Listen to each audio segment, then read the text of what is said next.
이어서 간밤 주요 지수들 마감 상황 알아볼까요? 김자린 캐스터 전해주시죠. 네, 유럽 주요국 증시는 일제히 상승으로 마감했습니다. 주요국 은행의 피벗 기대감에 따라 강세를 기록한 건데요. 종가부터 확인해 보겠습니다. 네, 독일의 닥스 지수 보시면 0.88% 올랐습니다. 프랑스 카크 지수는 0.22% 상승세를 기록했고요. 영국 FTSE 지수의 경우에는 무려 1.88% 상승률을 기록했습니다. 6개월 내 일간 기준으로는 최대 상승폭을 기록한 건데요. 일단 이렇게 유럽 증시가 전반적으로 좋은 흐름을 보였던 데에는 미국 연준 관련 이슈부터 살펴보겠습니다. 네, 연준이 세 차례 연내 금리 인하 전망을 내세우면서 금속 가격이 올랐습니다. 이에 따라 기초 원자재 섹터가 2.7%대 강세를 기록했고요. 또 이제 금리 민감주로 꼽히는 기술주, 부동산 섹터도 2%대 상승률을 보였습니다. 또 이제 영국 쪽에서는 금리를 동결했습니다. 그와 함께 이제 영국 경제가 금리 인하를 시작하기에 적절한 방향으로 가고 있다라는 평가도 함께 했는데요. 금리 인하가 머지않았다라는 신호로 풀이가 됩니다. 또 이제 스위스 쪽에서는 0.25% 깜짝 금리 인하를 발표를 했습니다. 이에 따라 기준금리는 1.5%로 결정이 됐는데요. 주요 선진국 중에서는 첫 금리 인하에 나선 셈입니다. 이에 따라 ECB가 올해 6월에 첫 금리 인하에 나설 것이라는 전망에는 더 힘이 실리고 있습니다. 이에 따라 유럽 주요국 증시 일제히 상승세를 보였고요. 특히 금리 동결 이슈가 있었던 영국의 경우에는 2% 가까운 급등세가 연출이 됐습니다. 네, 국제 유가로 넘어가겠습니다. 국제 유가는 하락하고 있습니다. WTI 시세부터 바로 확인해 보시죠. 네, 80달러에서 현재 거래가 되고 있는데요. 0.55% 하락하고 있습니다. 네, 이스라엘과 팔레스타인의 휴전 관련된 이슈부터 함께 살펴보겠습니다. 네, 이제 미국이 유엔에 이스라엘과 팔레스타인의 휴전을 촉구하는 결의안을 제출을 했습니다. 자세한 내용은 이스라엘 감옥에 구금된 수백 명의 팔레스타인을 석방하는 대가로 팔레스타인도 40명의 이스라엘 인질을 석방하는 방법을 제시한 건데요. 이에 따라 중동 리스크가 완화될 수 있다는 기대감에 국제유가의 하방 압력으로 작용된 것으로 풀이가 됩니다. 네, 거기에 이제 미국 쪽에서 휘발유 수요가 감소하고 있는 것도 관측이 됐습니다. 미국 에너지정보청에 따르면 휘발유 공급량이 1일 900만 배럴 아래로 떨어지는 등 수요가 감소하고 있다고 밝혔습니다. 이에 따라 국제유가는 하락하고 있고요. 금 가격은 반대로 오르고 있습니다. 현재 1.05% 오르면서 2,205달러에서 거래가 되고 있습니다. 그래프를 조금 더 자세하게 살펴보겠습니다. 네, 장중 2230선까지 터치를 했습니다. 이후 낙폭을 보이다가 현재는 횡보하는 모습을 보이고 있는데요. 이렇게 사상 최고가를 경신한 금 가격 상승세의 원인에는 미국 금리 인하에 대한 기대감이 나와 있습니다. 네, 이렇게 유럽 주요국 증시부터 원자재 가격 마감 상황까지 짚어봤습니다. 이어서 뉴욕 증시 마감 상황은 SH인베스트먼트 김선영 연구원 통해서 알아보겠습니다. 네, 연구원님 안녕하세요.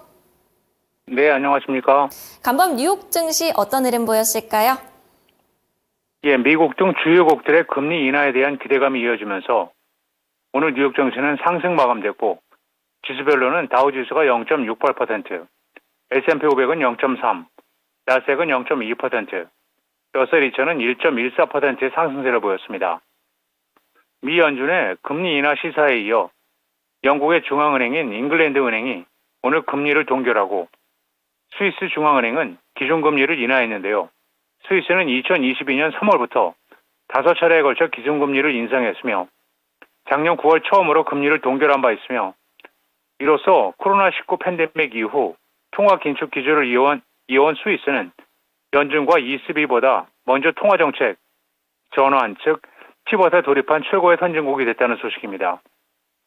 한편 미국 법무부의 애플에 대한 반독점법 위반 소송에도 불구하고 반도체 업체들의 강세가 이어진 점이 오늘 시장을 끌어올렸던 가운데 미국의 법무부는 애플이 아이폰의 시장 지배력을 이용해 스마트폰 부분에서 경쟁을 억제하고 결과적으로 소비자가 피해를 입었다면서 애플을 독점법 위반 혐의로 뉴저지 지방법원에 고소했으며 이로 인해 오늘 애플의 주가가 4% 하락했던 반면 AI 반도체 관련 업체 엔비디아는 1.18%, 슈퍼마이크로 컴퓨터는 8.3%가 반등하면서 오늘 IT 업종 전반을 끌어올렸고, 이 밖에 오늘 전업종이 상승했던 가운데 벤치마크인 10년 만기 국채금리는 전일 대비 소폭 하락한 4.271%, 달러 인덱스는 0.3%의 상승세를 보였습니다.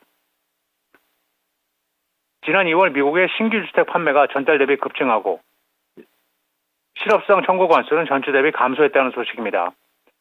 먼저 전미부동산 중개인협회에 따르면 지난 2월 미국의 기존 주택 판매는 전달 대비 9.5%가 급증한 438만 채로 전년 동기와 비교하면 3.3%가 감소한 수치였지만 당초 1.3%가 감소할 것이라던 시장의 예상치보다는 큰 폭 증가한 수준이었고 2월 중 기존 주택의 중간 가격은 38만 4,500달러로 전년 동월에 36만 3,600달러보다 약 5.7%가 상승하면서 8개월 연속의 상승세를 지속했습니다. 미국 내 4개 지역 모두의 주택 가격이 상승했던 가운데 지난 2월 말 시장에 나와 있는 주택 재고는 전달 대비 5.9%가 증가한 107만 채를 기록하면서 지난해 같은 달 97만 채였던 것과 비교하면 약 10%가 증가한 수준으로 현재 판매 속도를 봤을 때 2.9개월치 수준이며 지난 1월에는 3.0개월치, 전년도 같은 달에는 2.6개월치였습니다. 한편 지난주 미국 내 실업수당 청구 건수는 감소했는데요. 노동부에 따르면 지난 16일로 끝난 주간 미국 내 신규 실업수당 청구자 수는 계절 조정 기준으로 21만 명으로 이전 주보다 2천 명이 감소해 예상치였던 21만 3천 명을 밑돌았고 변동이 덜한 4주 이동평균 실업보험 청구자 수는 21만 1,250명으로 이전 주보다 2,500명이 증가했던 가운데 한 주 이상 연속 실업보험 청구자 수는 전주보다 4,000명이 증가한 180만 7천 명으로 집계되고 있습니다. 조 바이든 미국 대통령이 11월 대선을 앞두고 약 60억 달러 규모의 학자금 대출 탕감 정책을 발표했습니다. 바이든 대통령은 오늘 성명을 통해 교사, 간호사, 소방관 등 공공 영역 근로자 약 7만 8천 명의 학자금 대출을 탕감한다고 밝혔는데요. 올해 들어 매달 학자금 대출 탕감 정책을 발표하고 있는데요. 1월에는 7만 4천 명을 대상으로 약 50억 달러 규모, 2월에는 15만 3천 명에 대한 12억 달러 규모의 학자금 대출 탕감 계획을 발표한 바 있었습니다. 일각에서는 그가 대선을 앞두고 중산층 이하의 젊은 층의 표심을 잡기 위해 꺼낸 전략이라는 지적이 제기되고 있는 가운데 바이든 대통령은 지난 2020년 대선 당시 주요 공약 중 하나로 학자금 대출 탕감을 제시했으며 작년 6월에는 연간 소득 12만 5천 달러, 부부 합산으로 25만 달러 미만인 가구를 대상으로 최대 2만 달러까지 학자금의 채무를 면제하는 정책을 내놓은 바 있었습니다. 지난 분기 흑자 전환에 성공한 미국 최대 메모리 칩 제조업체인 마이크론 테크놀로지가 오늘 14%가 급등해 109달러 85센트 거래를 마쳤습니다. 마이크론은 2, 4분기 매출이 58억 2천만 달러를 기록해 전년 동기 대비 57%가 급증했다고 밝혔고 이것은 시장의 전망치였던 53억 5천만 달러로 웃돈 것이었으며 같은 기간 순이익은 7억 9,300만 달러로 1년 전에 23억 달러의 순손실에서 흑자 반환됐으며 주당 순이익도 42센트를 기록해 월가의 전망치였던 25센트를 넘어섰습니다. 마이크론이 예상을 뛰어넘는 호실적을 기록한 데에는 전 세계적으로 인공지능 AI 열풍이 불면서 AI의 칩 수요가 크게 늘었기 때문으로 회사 측은 AI가 제공하는 향후 수년간의 기회에서 마이크론은 반도체 업계 최대 수혜자 중 하나가 될 것이라고 낙관하고 있습니다. 여기에 엔비디아 효과도 긍정적인 영향을 미쳤던 가운데 D램 가격이 16에서 19%, 낸드 플래시 메모리 가격이 30% 이상 상승한 점도 수익성 개선에 힘을 보탰다면서 마이크론은 2024년 회계연도 3, 4분기에 매출 전망치는 66억 달러를 제시하고 있으며 2분기보다는 물론 시장 전망치였던 60억 2천만 달러를 약 10억 달러가량 상회하는 규모인 것을 알려주면서 오늘 주가 상승을 주도했습니다.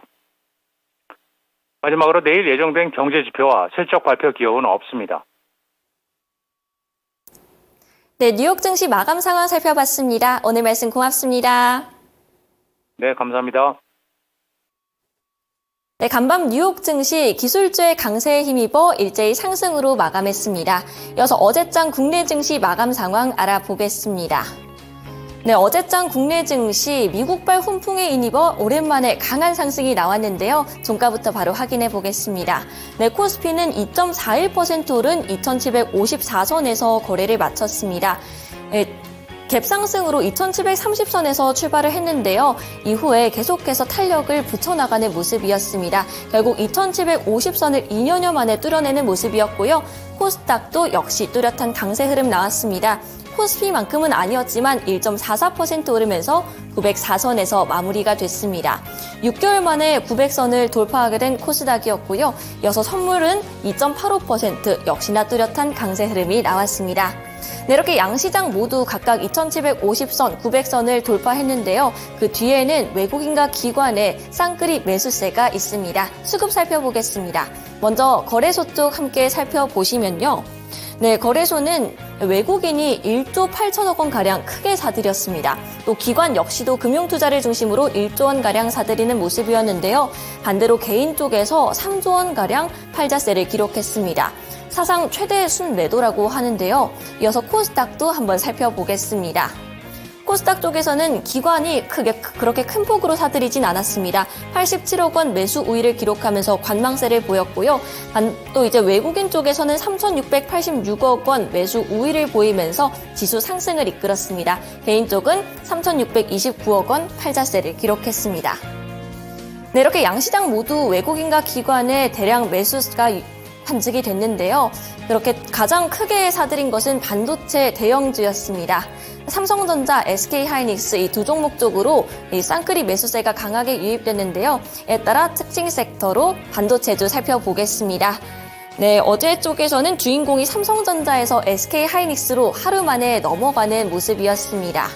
종가부터 한번 확인해 보시면요. 삼성전자는 3.12% 오르며 79,300원에 거래를 마쳤습니다. 이렇게 8만 전자를 목전에 앞두고 있는 삼성전자고요. SK하이닉스는 훨씬 더 큰 폭으로 올랐습니다. 무려 8.63% 급등이 연출되면서 결국 17만 원 선에 안착하는 모습이었습니다.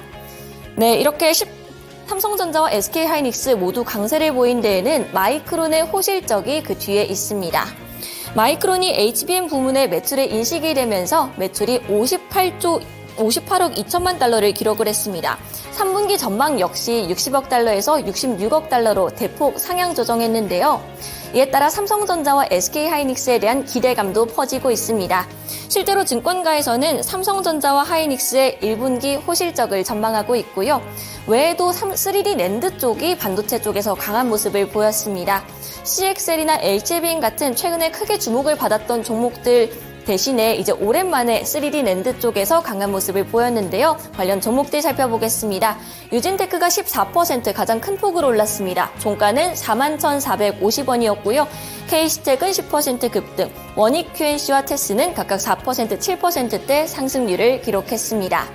간밤 추가된 소식도 함께 살펴보겠습니다. 뉴욕 증시에서 이 브로드컴과 마이크론의 상승에 힘입어서 기술주들 일제히 상승 마감했고요. 또 나스닥이 사상 최고가를 경신했다고 합니다. 이렇게 미국발 훈풍이 오늘 장에서도 이어질 수 있을지 한번 확인해 보시기 바라겠고요. 두 번째 특징 섹터 제약바이오 보겠습니다. 제약바이오주 관련해서는 여러 가지 호재성 이슈들이 나와 있는데요. 먼저 HLB 관련된 이슈부터 함께 살펴보겠습니다. 네, 리보세라닙의 FDA 승인 기대감이 나와 있고 거기에 이제 HLB 생명과학 쪽에서는 1,500억 원 규모의 유상증자 진행 안건을 승인했다라는 소식이 보도가 됐습니다. 관련 종목들 조금 살펴보시면요. HLB의 경우에는 8% 급등이 나왔고 HLB 생명과학은 더 큰 폭으로 올랐습니다. 12.59% 오르면서 21,200원에서 거래를 마쳤습니다. 또 이제 유전자 치료제 쪽도 좋았는데요. 네덜란드 쪽에서 이제 네덜란드 연구진이 크리스퍼 유전자 가위 이용 에이즈 치료 방식을 공개를 했습니다. 관련 종목들로는 일단 아미코젠이 있습니다. 20%가량의 급등세가 연출이 됐고요. 또 코오롱 생명과학은 15% 급등세, 또 이제 올리페스도 9.87% 올랐습니다. 마지막으로 에이프로젠 살펴보겠습니다. 에이프로젠은 미국 생물보안법 수혜 기대감이 나와 있는 종목인데요. 이 3월 들어서 두세 배가량 주가가 상승한 종목이기도 합니다. 오늘 장에서도 그 강세 흐름 그대로 이어나가면서 두 자릿대 급등세를 보였고요. 종가는 1,651원이었습니다. 다만 이제 HLB 그룹주들은 이제 시간의 거래에서 좀 하락하는 모습이 보였는데요. 가장 큰 폭으로 떨어진 건 HLB 생명과학이었습니다. 9%대 급락세가 연출이 됐습니다. 마지막 특징 섹터 보겠습니다. 저 PBR 관련 종목인데요. 이 역시도 이제 연일 강세를 이어나가고 있습니다. 세제 혜택으로 이틀째 강세를 보이고 있는데 밸류어 프로그램의 후속 대책이 19일에 발표가 됐습니다. 법인세와 배당소득세 완화 추진이 바로 그 골자인데요. 어제 장에서는 은행이나 보험 쪽이 좋았습니다. 관련 종목 함께 살펴보시죠. 삼성화재 8.72%로 가장 큰 폭으로 올랐습니다. 34만 3천 원이 종가였고요. 동양생명은 5%대 강세, JB금융지주, 신한지주는 4%대 상승, 한화손해보험은 2.98% 올랐습니다. 네, 이렇게 어제장 특징 섹터 3가지 알아봤습니다. 글로벌 시황 마감 전해드렸습니다.